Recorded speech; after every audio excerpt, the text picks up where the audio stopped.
Está na hora do mercado financeiro.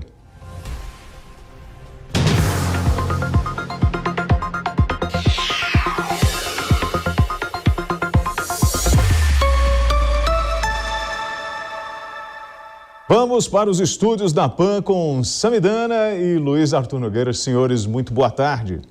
Boa tarde, William. Boa tarde, Luiz. Boa tarde a todos. Mercado financeiro chegando, como sempre, com os principais destaques das finanças e da economia. E hoje saiu o número do setor de serviços, né, do turismo, a gente vai falar disso. Também tem o impacto dos juros para o agronegócio e também o avanço da inflação americana. Certo, Luiz? Certo, Sami. Aliás, o avanço da inflação americana impactando as bolsas lá nos Estados Unidos, mas aqui no Brasil não. Vamos olhar o índice Bovespa, o gráfico? Repare que o índice Bovespa está em alta neste momento e nós estamos sendo favorecidos pela alta das commodities no mercado internacional, o que puxa ações da Petrobras e da Vale. E além disso, né, essa alta de quase 1% aos 113.570 pontos, embute uma recuperação do setor de bancos que ontem sofreu muito, Sami. É exatamente esse o destaque, né? O petróleo está subindo mais de 2%, a Petrobras também tem mostrado uma produção maior, o que tem ajudado. Vale tá surfando a onda do minério de ferro, que caiu e agora sobe de novo, e bancos. Existe a sensação do exagerei ontem, foi uma queda muito grande, Bradesco despencou, né? E hoje tem resultado do Itaú. Só que o resultado do Itaú é só depois que fecha o mercado pregão. Então, esse é o recorte. Como a gente vai falar daqui a pouco, Estados Unidos, a inflação um pouco acima do esperado, muito alta, uma inflação de janeiro de 0,6%. E aí, os americanos estão entendendo, olha, se veio mais alto, o Fed, que é o Banco Central americano, vai ter que agir. Agir como? Subindo os juros. Juros mais altos prejudica a Bolsa por lá. Então, as bolsas do mundo, como estão neste momento, acho que temos a imagem aqui. Temos. Exatamente. Todo mundo caindo. Não é uma grande queda, mas estão no vermelho. Então, Dow Jones caindo 0,23%, o S&P 500 0,35% e a Nasdaq 0,36%. Na China, né, foi antes do mercado americano dar esse número de inflação, fechou todo mundo no azul. Na Ásia, né, 0,17% no positivo para a China, Japão 0,42%, Hong Kong 0,38%. Na Europa, praticamente zero, a Alemanha 0,05%, a Inglaterra 0,38% e a França saindo 0,41%, caindo, saindo mal nessa história. Então, esses foram aí os recortes, os destaques, pelo menos das bolsas no mundo. Exato. E no mercado de câmbio, o Brasil segue favorecido pela entrada de investidores estrangeiros na Bolsa e na renda fixa. Vale lembrar que o Brasil é o país que mais paga juros. Está fácil ganhar dinheiro aqui com título público. Isso se reflete na cotação do dólar. Vamos olhar aqui no telão. O dólar hoje em queda de novo, 0,34% aos R$ 5,20, que é o menor patamar em 5 meses. O euro em alta de 0,25%, R$ 5,97. Bitcoin também em alta de 2,43%, superando a barreira dos 45 mil dólares. Estava brigando bastante esse ano, né? Agora vamos falar do assunto que tem mexido nas bolsas do mundo inteiro, é o índice de preços ao consumidor nos Estados Unidos. Ele marcou 0,6% de alta em janeiro, ficando acima das expectativas, né? O mercado estava falando entre 0,4% e 0,5%. O índice foi divulgado hoje pelo Departamento de Trabalho americano. O núcleo da inflação, que exclui alimentos e energia, também teve alta de 0,6% no período. Nos últimos 12 meses, a inflação americana preocupa, uma alta de 7,5%. E é o maior avanço anual desde 1982. Eu acho que a gente tem o gráfico, né? Eu não sei se está na mão, senão a gente já segue para o setor de serviços. O destaque, Sam, é o seguinte: maior inflação em 40 anos, 7,5% para os padrões americanos é um absurdo. Se fosse aqui no Brasil, eu diria, não é o ideal ter 7,5% de inflação, mas o brasileiro está acostumado. Agora, 7,5% de uma inflação em dólar é muita coisa. E como você disse, o Fed vai agir. A grande dúvida é vai agir em quantas reuniões, né? No começo se falava, vai ter 3 altas de juros esse ano. Aí veio o Goldman Sachs, projetou 5 altas. Agora se fala em 7 altas. A partir de quando, né? Acho que existe uma expectativa a partir de março, mas aí é o número de altas, a partir de quando, e também o tamanho das altas. A gente sabe que isso é sempre pouquinho que eles mexem, diferente daqui, que em um dia tem uma cacetada de 1,5 ponto percentual. Exatamente. Bom, vamos agora para o cenário doméstico, falar sobre o setor de serviços, que teve um importante resultado em dezembro, uma alta de 1,4%. Foi o segundo mês consecutivo de avanço, o que é bom. Com isso, o fechamento de 2021, o ano inteiro, teve um recorde de 10,9%, o que mais do que compensou todas as perdas do ano anterior, de 2020, que foi o auge da pandemia. De acordo com o IBGE, essa é a maior taxa para um fechamento de ano desde o início da série histórica lá atrás, em 2012. É importante destacar que, obviamente, em 2020, no auge da pandemia, houve um tombo do setor de serviços de 7,8%. Por quê? Porque o tal do fecha tudo. Fechamos a economia e o setor de serviços depende do cliente sair da sua casa e ir se encontrar com um prestador de serviço. Eu costumo brincar e dizer o seguinte: ninguém inventou uma forma de você cortar o cabelo nem fazer unha via internet. Então você tem que ir lá no salão de beleza. Vamos olhar o gráfico para a gente poder entender. Primeira variação mensal, reparem que são 2 meses consecutivos de recuperação. A penúltima barrinha de novembro, 2,7%, e o último dado de dezembro, aqui em vermelho, 1,4%. E no acumulado em 12 meses, que é o próximo gráfico, vai ficar bem claro a reviravolta do setor de serviços. Olha só, como no ano passado e no começo de 2021, na verdade o ano passado é 2021, tudo em queda. A partir de junho dá uma reviravolta e desde então, Sami, subindo mês a mês no acumulado em 12 meses. Os serviços que respondem por aproximadamente 70% do PIB. Vale dizer também que essa recuperação é boa, mas não é igual nos setores. Alguns setores já superaram muito o volume pré-pandemia, como é o caso de serviços de tecnologia, serviços ligados à informática, e outros ainda sofrem muito, que é o caso, por exemplo, de bares e restaurantes, que ainda, salvo engano, estão 12%.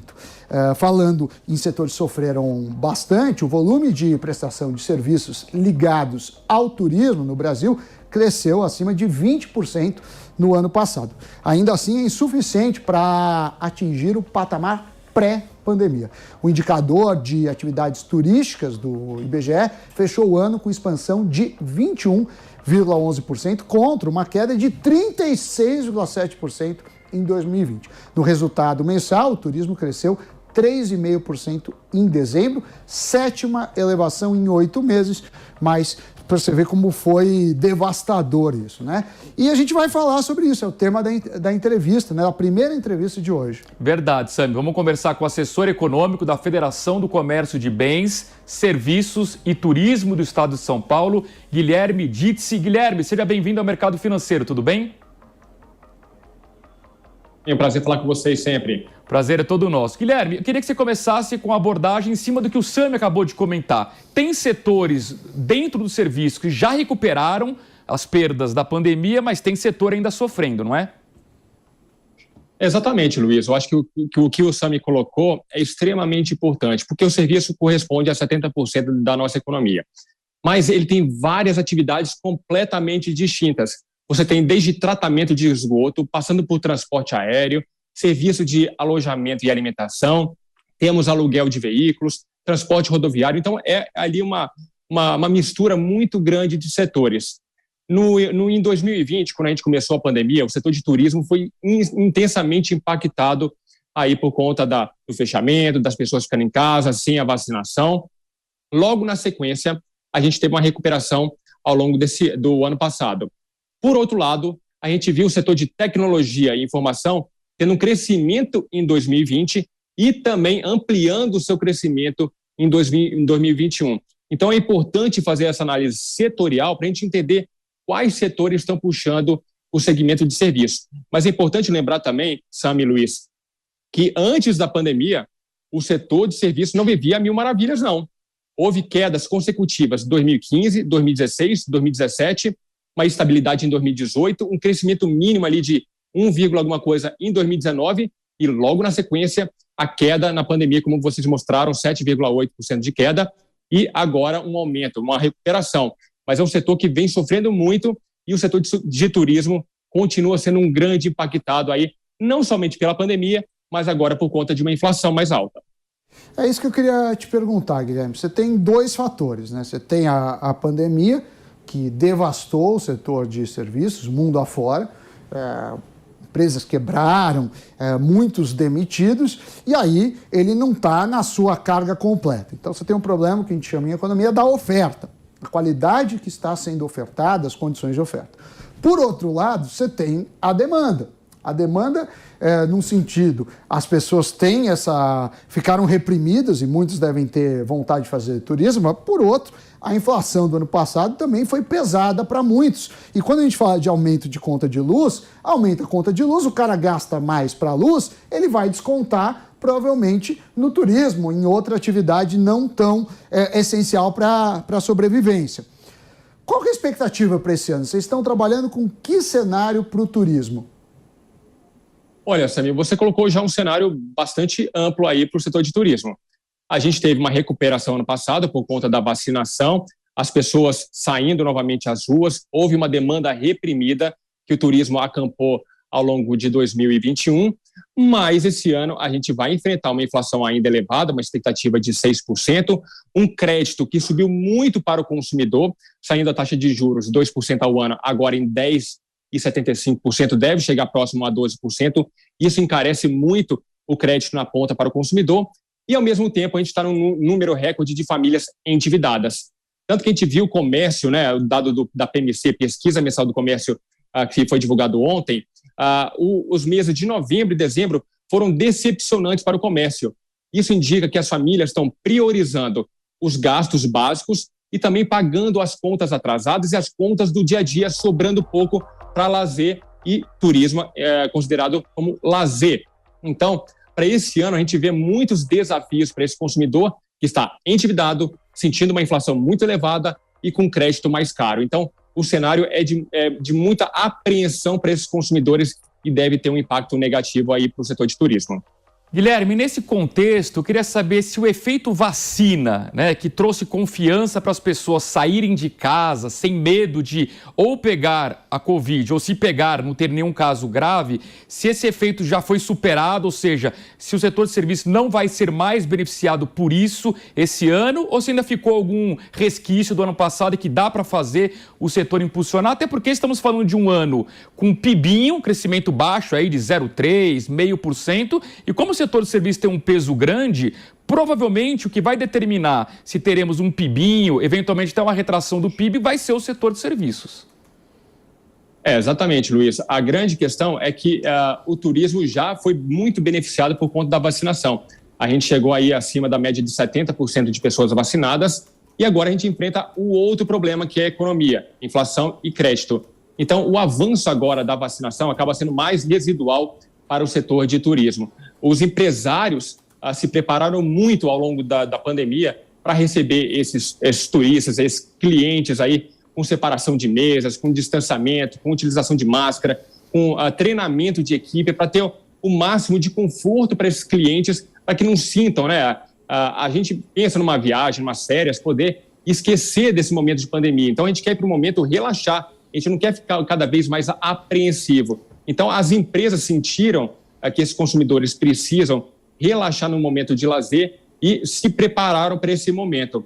Então, a vacinação já teve o seu papel fundamental para a recuperação da confiança dos consumidores e dos empresários. E agora acaba sendo mais residual a questão da vacinação, que deve continuar para frente, a gente deve ter contínuos processos de vacinação para a gente sair dessa pandemia o mais rápido possível. Mas agora a gente vai para outro problema que acaba sendo mais forte, que é a inflação, o impacto da corrosão do poder de compra e os juros mais elevados que vão limitar esse gasto do consumidor ao longo desse ano, que está muito incerto, né? A gente viu o dólar a 5,20, e isso vai cada vez mais favorecer, enfim, o turismo internacional, o turismo doméstico, mas a gente não sabe, com o ano eleitoral, se o dólar vai subir novamente, com algum temor ao longo do segundo semestre, como é que vai ser a economia, se vai ter mais inflação, se o Banco Central vai subir mais os juros. Então, tem muitas incertezas que acabam prejudicando o cenário de previsibilidade aí do empresário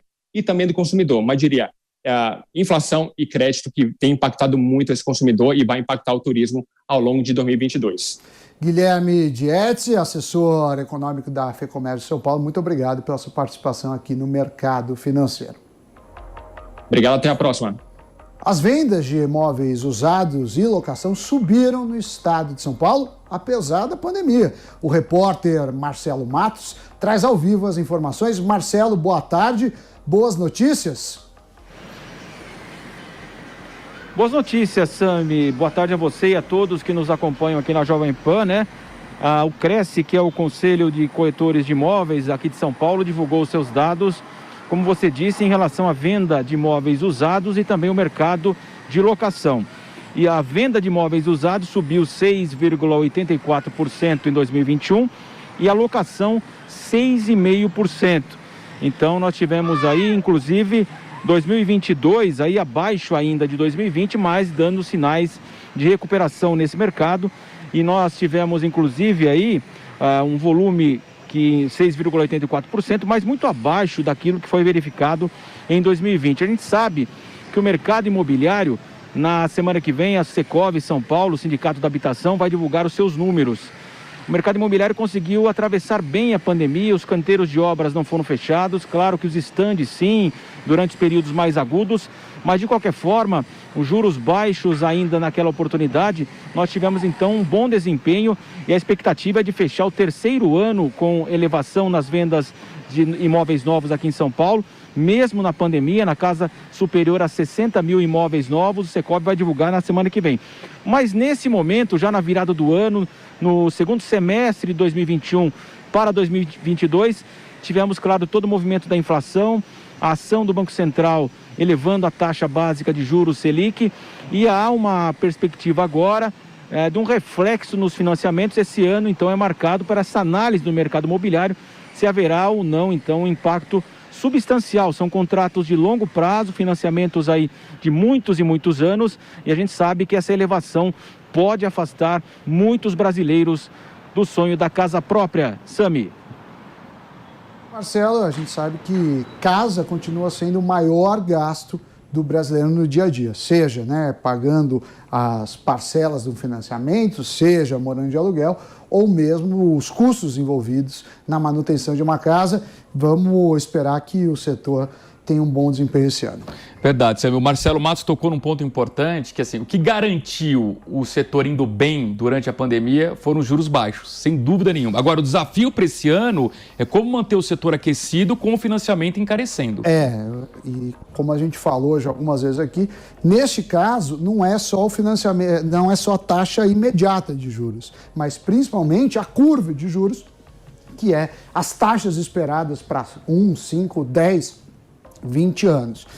Exato. E aí a gente fala de ajudar, o governo faz gastos, às vezes são gastos importantes, tem a PEC dos combustíveis, mas isso impacta na inflação, que por sua vez vai pagar por outro lado. A gente fala que o cobertor é curto em economia, porque paga por outro lado com taxas de juros mais altas, prejudicando vários setores. Exato. Por falar em alta de juros, quero abordar agora uma questão que está afetando o agronegócio. O que está acontecendo? Nós temos um plano safra que promete para o agricultor financiamento do plantio com juros entre 4,5% e 6%. E tem 7,8 bilhões previstos no orçamento. Como a Selic chegou a 10,75%, tem o chamado processo de equalização, que é a diferença entre a taxa prometida e a taxa básica de juros. O dinheiro acabou, os 7,8 bilhões estão esgotados. E a Confederação Nacional da Agricultura, a CNA, está pedindo para o Ministério da Economia colocar mais dinheiro para garantir o plantio dos agricultores, inclusive já pensando na próxima safra, que será plantada agora no segundo semestre, os nossos dois principais produtos, milho e soja. Para falar sobre esse assunto, nós estamos em contato agora com o coordenador do Núcleo Econômico da CNA, Renato Conchon. Renato, boa tarde, seja bem-vindo ao Mercado Financeiro, tudo bem? Olá, Luiz, prazer falar com você, Sami, todos que nos acompanham aqui no Mercado Financeiro. Obrigado pelo convite. O prazer é nosso. Renato, o setor está pedindo aí, pelo que eu entendi, pelo menos mais 3 bilhões de reais para conseguir continuar subsidiando a taxa do Plano Safra. É isso mesmo? E de onde viria esse dinheiro? Porque, como o Sami falou, o cobertor é curto. Alguém vai perder 3 bilhões para o agronegócio ganhar 3 bilhões. Veja só, é importante que se diga, Luiz, que o Plano Agrícola e Pecuário, que é anunciado todos os anos, ele tem um período diferente do ano civil. O orçamento público federal, como todo mundo conhece, é de janeiro a dezembro, enquanto que o Plano Safra começa em julho e vai até 30 de junho do ano subsequente. Ou seja, nesse período, fevereiro de 2022, nós estamos com o plano em andamento, com o Plano Safra 2021-2022. No anúncio do Plano Safra, tinha sido anunciado que haveriam 13 bilhões de recursos destinados para fins de equalização de taxa de juros. E o que nós vimos foi a disponibilização de 7,8 bilhões para o orçamento de 2022. Como você bem colocou, nos meses de janeiro e no início de fevereiro, né, já foi comprometido 7,7 bilhões, 99% para ser exato, desse montante de recurso autorizado para a equalização de taxa de juros. Então, o que o setor está apresentando, a CNA está em tratativas com o Ministério da Economia, com o Ministério da Agricultura e os demais agentes políticos aqui em Brasília, justamente para que seja válido aqueles 13 bilhões que foi anunciado lá no primeiro semestre de 2021, porque o setor se planejou de acordo com essa necessidade e com o que foi anunciado pelo governo. Nós temos a certeza que, nos próximos dias, o Ministério da Economia, junto com os demais atores políticos e executivos aqui de Brasília, vão encontrar uma saída. Como você bem citou, a gente está demandando esses 3 bilhões justamente para pelo menos encerrar esses recursos daqui para o final do Plano Safra, que vai ser em 30 de junho. E a gente já se preparar, junto com o Ministério da Economia e o Ministério da Agricultura, para o Plano Agrícola e Pecuário 2022-2023, que se inicia a partir do dia 1º de julho. Agora, Renato, a gente teve, né, por conta da pandemia e por outros fatores, gastos extraordinários no orçamento do governo. A gente teve, por exemplo, auxílio emergencial, aí tem o Auxílio Brasil, agora estão falando em PEC dos combustíveis. O orçamento tem um teto de gastos. E um dos princípios é ter origem do dinheiro. E aí eu reforço a pergunta do Luiz. Tá bom, você está falando que você quer subsídio para o setor, porque é importante, se planejaram tudo. A questão é, de onde vai tirar esse dinheiro? A gente tem algumas alternativas. Ou aumenta imposto da população inteira para pagar esse subsídio para um setor específico, ou a gente tira da saúde, da educação. No entendimento de vocês, como que deveria ser equalizado esse dinheiro? Porque o dinheiro não pode surgir do nada. E muitos setores estão sofrendo com a pandemia, né? O agro tem nesse sentido, mas a gente está falando do turismo, eu posso citar bares e restaurantes. Como que você acha que deveria solucionar esse descasamento de caixa? Veja bem, Samuel, a sua pergunta é muito boa no sentido de trazer para a sociedade a clareza no que se refere a essa política de equalização de taxa de juros. Justamente pelo que você falou. A necessidade que nós apresentamos é uma previsão orçamentária que tinha sido acertada em 2022, para o orçamento de 2022, justamente na mudança de rubricas, onde que na tramitação do orçamento, do projeto de lei orçamentária anual, o PLOA 2022, houve remanejamento, onde tiraram recursos que anteriormente previstos para o setor agropecuário e realocaram em outras rubricas, tal como aí as emendas parlamentares. O que a gente está pedindo é a realocação desses recursos que foram anteriormente previstos e que foram retirados na tramitação do PLOA, ou seja, justamente o recondicionamento do orçamento para o que estava previsto para o planejamento do setor agropecuário. A gente não defende tirar recursos de outros setores econômicos. A gente prevê solicita ao governo, Poder Executivo, uma realocação conforme havia sido planejado e apresentado pelo próprio Poder Executivo ao Congresso Nacional.